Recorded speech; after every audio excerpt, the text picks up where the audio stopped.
This is, if you recall yesterday, the question that was posed to Glenn Hegar was about the special funds that he voted for and that he's funded. And remember, he's on the Senate Finance Committee. He's running for state comptroller. So Joanne Fleming sets up the question and asks about his support for these funds. And then Deborah Medina follows up with a question because the way that he answers it in such a way that is, in an ideal situation, we would do away with all of these superfluous funds.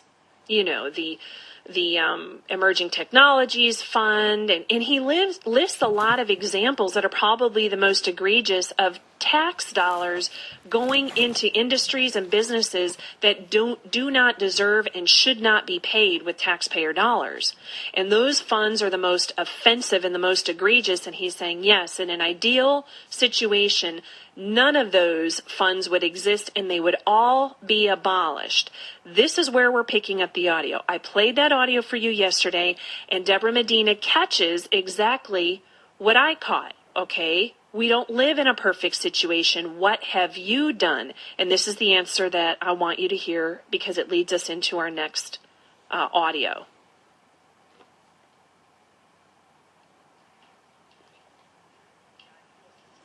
Oh, I'm going to play it again because it wasn't loud enough. There we go. Can you hear that? Those funds reauthorized. Okay, let me try it again because my audio is not working out for me today. Here we go. Let's try it again. My answer to TxDOT was, if you give them the money, you got a problem with me. They're coming here, they can spend their own dollars to build their own road because I think they can find it in their budget. So in the ideal situation, there would be none of them. Okay. In the ideal situation, there would be none of them. That's the part I wanted you to hear. And then we move into the questions. The solo clapping, we'll get past that.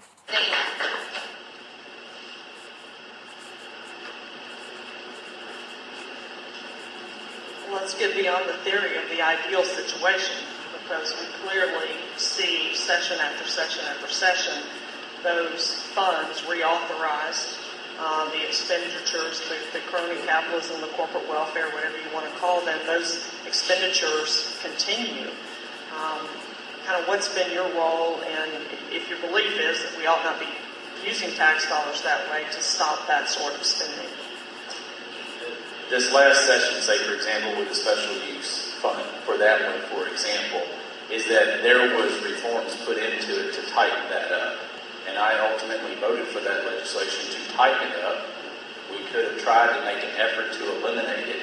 I did not believe in any shape, form, or fashion the legislature would ultimately eliminate that program. As the bill came over from the House of Representatives to the Senate, it was clear that the legislature on the other side of the rotunda wanted to tighten up those rules. I firmly believe that those rules should be tightened up.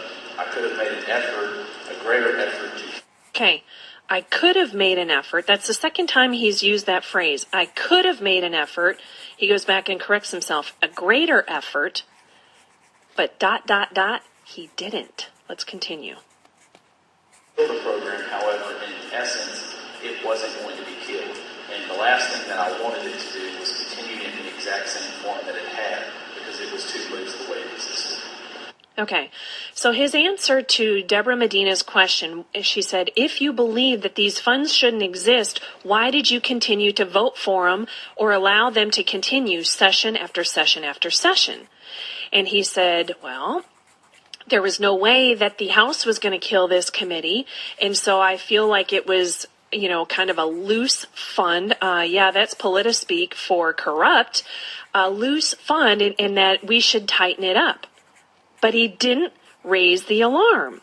Now, poor Hildebrand comes on next. This is just a few more minutes of audio, about 3. And in a roundabout way, because remember, he voted for him too. He didn't want to get rid of any of these funds. So he has to ask the question of Glenn Hegar in such a way that doesn't indict himself. So he comes back and he says, okay, do you think that the comptroller did a good job of applying the rules? And you'll see it kind of breaks down from there.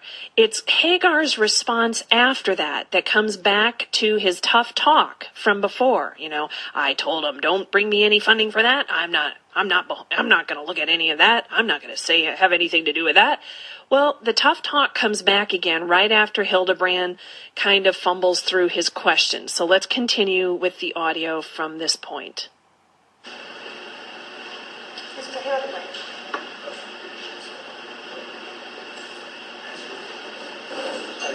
Glenn, you mentioned the effort to reform and improve the rules for administering the Defense Trust Fund and some of the other funds because problems were raised, criticisms were made, legitimate concerns were raised, and legitimate criticisms were made that it was broken and needed problems addressed. Both you and I supported the legislation to address those. But do you think that the current controller has done a good job in administering the rules that were adopted for our fix? Did they contribute to the problems that caused us to fix the law? Or was it just the law was broken? Has she done a good job administering those programs? And has she engaged in corporate welfare? So he just asked in his own, bless his heart kind of way. He kind of fumbles through the question and he asks if the current comptroller has applied the rules that would, quote unquote, tighten up these funds, or has she engaged in corporate welfare? Now, let me stress something here, because Hildebrand revealed something I don't think he intended in his way of handling this question. He is right there in the doghouse with Glenn Hegar on this topic, but he has to pose a question. So he's trying to ask it in such a way that doesn't indict him or Glenn, because they're both guilty. So he's shifting the focus over to Comptroller Susan Combs, and he said, did she apply the rules in such a way, or did she engage in corporate welfare? The answer to that question is the legislature and the governor, which created and funded these special purpose funds. Yes, they did engage in corporate welfare, because the fact of the matter is the comptroller tracks the money, writes the checks, but doesn't write the policy. Let's listen to Glenn's response, because he gets tough again. Let's hear it. Well, as you mentioned, that fund is over at the comptroller's office. The other funds are not at the comptroller's office. And so, therefore, the question is what I think is the current comptroller probably should have and could have said, I think there's some looseness in this fund quicker. But the fact is making sure and not opposing any type of changes to it. As you mentioned and I said earlier, the comptroller is the person who administers the program and doesn't have the ability in any shape, form, or fashion to change what those rules are. I do think it is the appropriate role of the comptroller or anyone in government when they see a problem to tell someone there's a problem.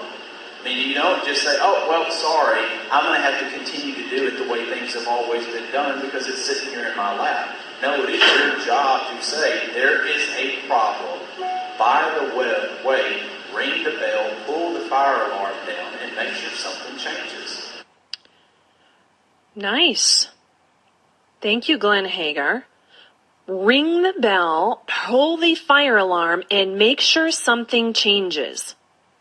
Now, Glenn Hegar would have you believe that he's the one who, after years of scoring abysmally on the Fiscal Responsibility Index, now he's the one that's going to ring that bell and pull that fire alarm. That's what he's trying to convince us of. Okay, he's going to ring the bell. Why didn't he?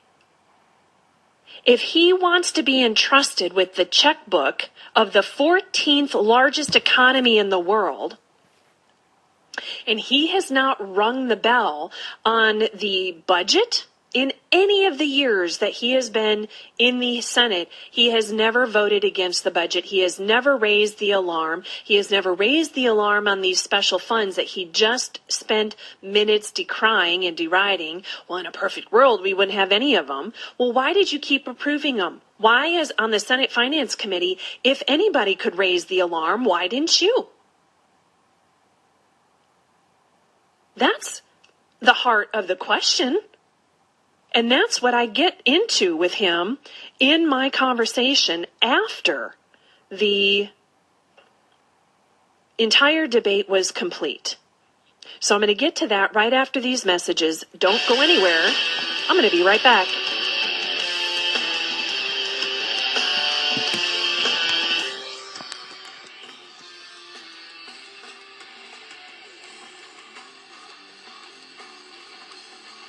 So right before I went to break, here on Raging Elephants Radio, I played for you the audio to remind you of the debate presentation of Glenn Hegar when he was basically kind of saying, well, I don't agree with these funds and I'm going to be the one to pull the alarm. I will be the one to ring the bell. So my conversation afterwards with him is about 14 minutes long. That's why I needed to leave an entire segment to it. And I apologize in advance because the background noise is going to make you feel like you are in a tunnel with 50,000 people. And I apologize for that. There were a lot of people at this debate. I think it's a measure of the importance that people are looking at these issues. And people were able to evaluate for themselves. I am giving you my opinion. I am giving you my insights, and I'm trying to bring you with me through many of these processes as much as possible. And I can do that by recording some of my conversations with these people, which I did. And I asked him on the record. He knew I was on the record. So I'm going to play this audio for you, and I apologize. I spent about an hour trying to isolate and remove the background noise. But when it comes to audiovisual stuff, I am a novice and I cannot produce the kind of quality that is necessary for you to be able to hear the voices in the conversation without the background noise. So yes, I'm going to just tell you it adds to the ambiance. It was busy, it was loud, but please listen to my words and his words as we go through this question and answer. This is a conversation I had with Glenn Hegar after the candidate debate. Glenn Hegar, and you are? David White. Hi, do you work for Glenn? I do. Okay. I listen, I'm a fan. I listen to your show. Okay, well then. He listens to my show. He's a fan. Maybe he's listening now. Hi, David. I'm going to ask you a pretty tough question, okay? You supported Prop 6, as did most of the legislators, much against the advice and the call of the grassroots. Now, I'm going to tell you what I heard tonight, because you answered a question and you said, I am going to do everything I can to shut down these programs, and as comptroller, I'm going to have a voice to be able to do that. But then you went back and said, when you had the opportunity to do so, you didn't. For the special events fund session. Yeah, you tweaked it, but you didn't actually stand up, and what you said was pull the fire alarm. Stand up and pull the fire alarm. So you had just gotten done saying, I got to pull the fire alarm, and then you were talking about something where you knew that funds shouldn't be there, but you were going to take the opportunity to tighten it up anyways. Why did you not pull the fire alarm? Well, the reason I said, as I said earlier, is that with that fund, it was very evident the legislature was going to continue it. But somebody's got to raise the alarm, right? That is correct. And you have so many alarms in a legislative process that you can actually raise. Okay. I'm going to clarify this because I just said you didn't raise the alarm on this fund. You chose to pass it. You take credit for quote-unquote tightening it up, but it shouldn't be there at all. Why didn't you raise the alarm when you had the opportunity? We'll continue. You asked also about Proposition 6, and the question is did we can obviously talk about one discussion of whether Proposition 6 should come out of the budget of the rainy day fund. That's one whole discussion. But in my opinion, Texas, we have to resolve the water problems here in the state of Texas. And if you are going to spend dollars, they need to be spent on capital infrastructure projects. Okay, now he doesn't understand that I have been an activist against Prop 6 for months. I know as much, if not more, about this issue than he does because I've actually read it. So he's giving me the appropriate party line about investing in water capital infrastructure. This is where we go a little awry. Do you understand as a state senator that money is not actually going into the infrastructure, that it's going for buy downs of credit, that it's actually going for credit enhancements, and it's going to the lenders and not into the infrastructure? It's going into infrastructure. No, it's going to the lenders who are lending on that infrastructure, and the $6 billion that Deborah Medina... It is designed to be the bridge, as in local communities that cannot borrow money to get... I know, I'm a city councilwoman, and I'm saying, telling you...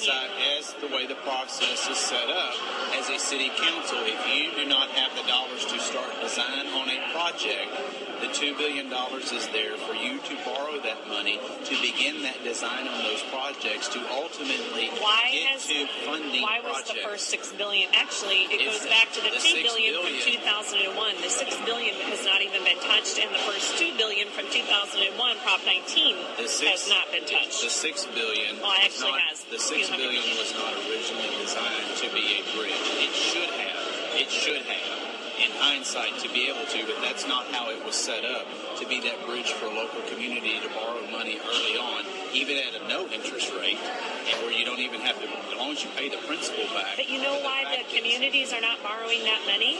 Because our local communities are so... Okay, now, he keeps talking over me. And he's trying to tell me that this is a bridge. This is the appropriate rhetoric that's to be used for people who know less about this topic than I do. He's trying to make me believe that he had nothing to, he's not in the legislature. He's not in the Senate. He didn't have anything to do with how this was structured. He's talking about the House and the Senate of Texas as if he is not a full-fledged member for years. I talked about Proposition 6 and 2 from 2011, and he talked over me when I tried to go back to Prop 19 in 2001. So he's talking over me. He's like, no, it wasn't set up. It wasn't set up in 2011 to be a bridge. It wasn't set up that way. And I'm trying to tell him, no, that money is going to lenders. And he's arguing with me. He's like, well, it wasn't set up that way. As if it passively set up itself. And as if he had no leadership on the Senate Finance Committee to, quote unquote, tighten that loose stuff up. As he just said in the audio that I played for you before. So if he can't tighten this up, and if it's done wrong in 2011... He got a D for his fiscal performance in 2011 alone. A D. This is the guy we want to trust with the fiscal operations of the 14th largest economy in the world? We'll continue because we're tangling now, and I'm getting exasperated. I'm getting exasperated just listening to it. But I have to move on. In Hawk already at hundreds of billions of dollars our local communities are, and they can't afford it. And the credit enhancements are just going to encourage more and more and more debt that's heaped on our local communities. That's why the $2 billion is set in a manner that you can borrow the money to get projects started from engineering design, and you don't have to necessarily pay even the interest back. You pay the principal back. But you just said the $6 billion wasn't used because the communities couldn't even afford it at zero interest. That is one of the no, I didn't say at an interest rate. You said it's zero interest. That's what I was saying. Nobody. Proposition 6 money at zero interest. Those are two separate. They're two totally separate types of bond dollars. So all right, let's move on. No, I'm not confused. Okay. Hey, it's good to see you again. I know clearly what was done with Prop 2. I disagree with you. You and I are going to disagree on this. I think more of the gist of what I'm getting to is that nobody pulled the fire alarm on that except for a couple of lonely legislators in the House. Okay. Heroes that stood up and were calling the alarm on this. And so it's hard for me to take you seriously when you say, well, as I didn't do it then, I haven't done it in any of my sessions, but you can trust me to do it as comptroller. Do you see where some of my skepticism comes in? I'm listening to everything you're saying. My 2 ears on, I'm listening absolutely to what you're saying. What was the other question? I'm happy to finish the other question. Okay, no, that's fine. I'm just expressing to you that when you say pull the fire alarm, I'm like, why haven't you done it yet? In your role as state senator. Let me move on to something else. It's something I've been hammering very, very hard. You have the lowest cumulative fiscal responsibility index of any of the three candidates that have a record. Okay. And when I was out listening to the Life, Liberty, and Property tour, Elizabeth Graham made a point that anytime you have a candidate, an incumbent, that is looking to promote him or herself, that they're starting at an average C rating on anything, they're only going to get worse from there. Now, surprisingly enough, Michael Quinn Sullivan jumped into that conversation. I've got it all recorded, and he said, absolutely.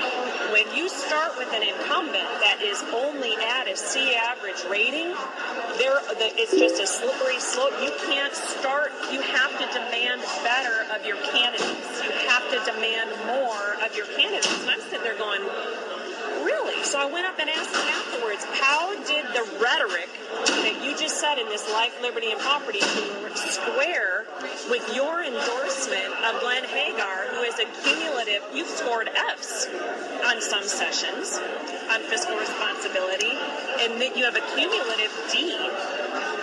How do you square that with Michael Quinn Sullivan and the words that he told all of these activists?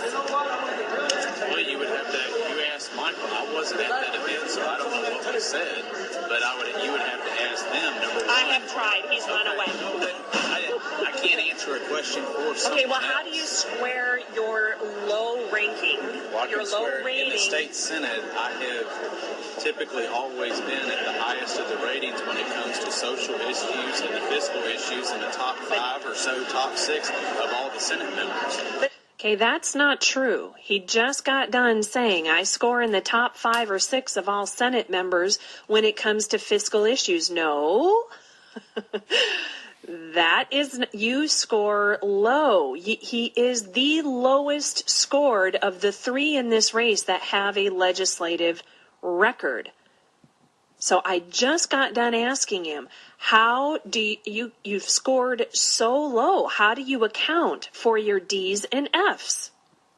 And as Michael has said, in the beginning in the Senate, I forget what year he started ranking those numbers. 2007. I was trying to remember if it was 7 or 9, and he said at some event, whichever year it was, practically every member of the legislature he gave an F period. So everybody started with an F. So we apparently all got them. That's not true either. Speaking to someone one time, so I would have to go back and look cumulatively of every single record, every single person. But the question of what was said at that forum, since I wasn't there. Okay. You said you've been trying to ask them questions. I but have. I don't want to speak for someone else. Okay. Well, then maybe let me ask it for you to phrase it this way. The Fiscal Responsibility Index typically takes into account various budget or economic or fiscal issues that you're handling in the Senate. He's got quite a few critiques in there of votes that he had issue with you with that you voted wrong on according to the parameters that they set out.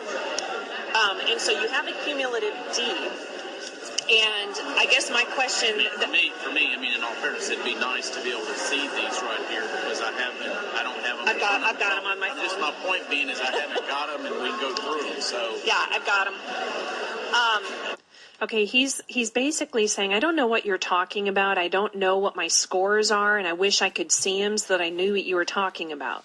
I had them on my phone, and I turned my phone while we're talking so he could see his scores. F, C minus, D, C minus. There you go. There's your scores, and I showed it to him and to David standing right next to him. That's what's happening simultaneously while I'm having this conversation. I'm saying, oh, I got them right here on my phone. Look. The question that I have for you is that you're running for the CFO of this state, and yet your fiscal responsibility index is low based on a conservative metric. By Empower Texans, Texans for Fiscal Responsibility, you have a very poor grade for fiscal responsibility. And how do you square that with your desire to take on the most fiscally accountable job in the entire state of Texas? Again, you would have to, number one, ask them about their voting and their endorsement of me, because I didn't make the endorsement. But number two, I have a proven record of showing the facts for what they are, of showing the numbers exactly for what they are, and making sure that everything is true and accurate and everything is right there in front of people. So as the comptroller, your role, number one, is first dealing with the accounting measures, which I have a background in dealing with business that does that. Number two is providing accurate revenue forecast. And number three, principally making sure that you are the open window to government. Those are some of the main principles of that job. Have you done that thus far? Well, number one, I passed the legislation to put the open window to government there in 2007 when everybody said, no, you can't do that. No one's going to make sure that transparency exists all the way down to the check number, and I carried that legislation. So, yes, I've pushed very hard to make sure that government is open and transparent all the way down to the check and the penny and the number or whatever it's spent on. And then also from the revenue forecast, the budgeting, and the accounting, I've shown in my process, say, for example, as sunset chair, as I mentioned here earlier, to be willing to buck the tide to make sure that if a state agency doesn't need to exist, we abolish it. Buck the tide. This state agency, in my opinion, has areas that they are shiny objects. They distract you from your real purpose, but your real purpose is not glamorous. It's accounting, collection of taxes in a fair manner. And I have a record of showing I'm going to be in a fair manner. And so, yes, I believe without a doubt, and groups have endorsed me, that the role of a comptroller, I can be the best candidate to do those core functions and a willingness to strip away all the shiny objects that distract you from what your core purpose is. Last question I want to... Okay, before I get into my last question, because it's a toughie. Now, I want to point something out here that I have observed in my role as an elected official for my city. When we went through our first budget process, it was very contentious and adversarial. And when I asked, and when Jerry asked, and when other people asked for information, it was a deluge of data. And in a point that I needed to make in city council, I once took our budget, which was for a city of our size, almost 90,000 people. It was about 6 inches thick in a binder, in one of these gigantic binders. And I slammed it down on the dais in front of me and I said, this much information, while it is publicly available, does not equate to transparency. You can say that you're transparent all day long if you make volumes and volumes of information that nobody can sift through available. It's the sheer volume of data that makes it opaque. Are you getting my point? It is opaque to people when you are snowed with buckets and buckets and buckets of information. There's no way to sift through it and arrive at decent decision-making conclusions. And that was our largest critique, is that, yes, our our bookkeeping department gets awards for transparency. And so does Susan Combs, now that she's got a lot of this stuff going up on the web. But when something is so voluminous that you can't possibly crunch the data to arrive at a reasonable and rational decision, that's not called transparency. That is just opaqueness. And so while he's sitting here trying to take credit, I will put all the information out there. He's also just gotten done claiming he's going to pull the alarm on these funds, and he's going to let you know when something is wrong. He's going to let you know when it doesn't add up. And yet he never has in the past. And he will cover himself by dumping all of those tons and tons of information out there for you to sift through. And hey, if you catch something, he can take credit for his transparency. And if you don't, well, you must have missed it. Now, this is coming up to my last question. And to give him credit, and I'm playing this because I'm fair-minded. Now, I asked him straight up a question that most people would not ask a politician about where his support is coming from. And he answered it straight up, the reason I'm playing this is because, first of all, I'm fair. I want to give him credit for even answering it, even though it's such a question that it begs only one answer. There's no way he's going to answer me any other way on the record. And I recognize that. But I wanted him to know I was looking at it. I wanted him to know I was considering this question to be important. But secondly, because he actually answered a question that Michael Quinn Sullivan has toddled away from both Claver and I on this issue. I'll continue. You go so you can mingle with other people. Last question. This is a toughie because it just has everything to do with open and transparent. Was there a quid pro quo deal between you and Michael Quinn Sullivan for you to get his endorsement in spite of your low rating on the Fiscal Responsibility Index? Absolutely not, and I'm not even sure what a quid pro quo would be. That would be that you did work on legislation in return for his endorsement. We had heard rumors during the legislative session, I was not running for comptroller. I was focused on trying to do my job as a state senator. Okay. Has there been any transfer of funds and donations from you to Mike to Empower Texans? I've received no donations. No, from you, from your. No. Okay. No. Okay. No, they've got no money from me, and I've got no money from them. That's what I wanted to find out. Thank you for answering that honestly, and that's a tough question. No, that's not. It's easy answers. Okay, but a lot of people don't like to ask those questions. And the records as they come out will reflect that. I mean, there is no money from my campaign or anyone that I know of that has given money to them, nor have they given me a penny. Okay. Now, they've given other candidates a whole lot of money, but I've got no money. Okay. Not to my campaign. Good enough. I've got it, and I appreciate I appreciate it, because the speculation is rampant. Yeah, I haven't either. I'm in the grassroots all day, every day of the week. I mean, talk to grassroots all the time, all week. That's all we do is talk to grassroots. Yeah. Well, people are trying to square the lowest rating of all the candidates with your endorsement, and it just looks hinky. So it's especially after Michael Quinn Sullivan is out on the stump saying you don't start any lower than a C. You could also ask Elizabeth Graham and Young Conservative. You could ask all these groups.